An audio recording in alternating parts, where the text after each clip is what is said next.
Hello everyone, welcome back to Dharani blogs. Day 1 series weight loss అయితే నేను పెట్టాను కదా, ఇది డే 2 అనమాట. ఆ తర్వాత నేను ఒక చార్ట్ పైన మొత్తాన్ని రాసుకున్నాను, ఏ ఫుడ్ ఏ టైంకి ఎలా తినాలి అని వాళ్ళపైన స్టిక్ చేసుకున్నా.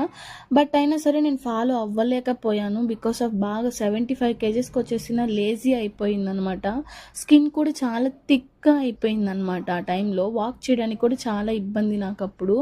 సో అయినా కూడా నేను అలానే ఉండేదాన్ని. తర్వాత హాలిడేస్ కంప్లీట్ అయిపోయాయి. హాలిడేస్ కంప్లీట్ అయిన తర్వాత నేను డిగ్రీ ఫస్ట్ ఇయర్కి ఎంటర్ అయ్యాను. డిగ్రీ ఫస్ట్ ఇయర్కి ఎంటర్ అయిన తర్వాత 2 months వరకు నేను మార్నింగ్ బ్రేక్ఫాస్ట్ అనేది కంప్లీట్గా స్కిప్ చేసాను. ఆఫ్టర్నూన్ లంచ్ కొంచెం తీసుకోవడం, నైట్ ఏది పడితే నాకు నచ్చింది కొంచెం తినేయడము, అలా అలా ఉండేదన్నమాట. సో బాగా వెయిట్ గెయిన్ అయిపోయాను. మేబీ కాదు, మనం బ్రేక్ఫాస్ట్ని స్కిప్ చేయడం వల్ల చాలా హెల్త్ ఇష్యూస్ని ఫేస్ చేయాల్సి ఉంటుంది. అది మనకి పోను అనేది తెలుస్తుంది. ఆ తర్వాత నేను 2 months తర్వాత మేము తిరుపతికి వచ్చేసామన్నమాట. తిరుపతికి వచ్చేసిన తర్వాత కొంచెం స్కిన్ కలర్ ఇంప్రూవ్ అవ్వడం స్టార్ట్ అయింది. అప్పుడు నాకు అనిపించింది నేను వెయిట్ లాస్ అయితే ఇంకా బాగుంటాను కదా, అండ్ హెల్త్ కూడా బాగుంటుంది, నాకు నచ్చిన డ్రెస్ వేసుకుంటాను, కొంచెం మనం డెవలప్ అవ్వాలి అన్నట్టు నేను అనుకున్నాను అనమాట.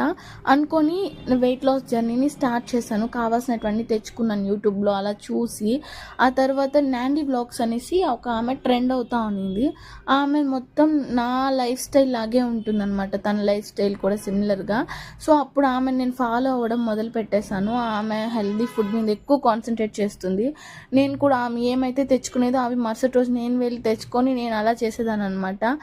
అంటే she is one of the reason for weight loss అని చెప్తాను నేనైతే. సో దాని వల్ల కూడా చాలా మోటివేట్ అయినా. వర్కౌట్స్ మాత్రం నా ఓన్ వేలో నేనే పెట్టేసుకున్నాను అనమాట. 1 hourలో ఏవైతే ఈవినింగ్ 1 hour కార్డియో చేస్తాను, మార్నింగ్ యోగా చేస్తాను అనమాట. ఇలా నేను డైలీ నేను 1 month కంటిన్యూగా చేశాను. చాలా ఫుడ్ క్రేవింగ్స్ని ఫేస్ చేశాను. అవి కూడా నేను 3rd సిరీస్లో అప్లోడ్ చేస్తాను. అప్పుడు ఇలా వర్కౌట్ చేసేటప్పుడు అండ్ 2 months తర్వాత 1.5 month తర్వాత అందరూ కనిపెట్టడం స్టార్ట్ చేశారు, నువ్వు వెయిట్ లాస్ అయ్యావు అని. అది ఇంకా నాకు చాలా మోటివేషన్ ఇచ్చింది. అంతే ఈ వీడియో. బాయ్.